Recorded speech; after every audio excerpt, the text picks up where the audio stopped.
You ask Tiger to solve. This deals with linear equations with one unknown.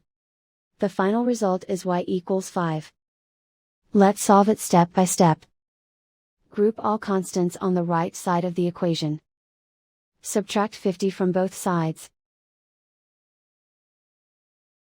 Group like terms. Simplify the arithmetic.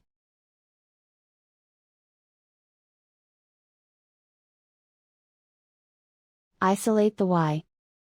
Divide both sides by -7. Cancel out the negatives. Simplify the fraction. Cancel out the negatives.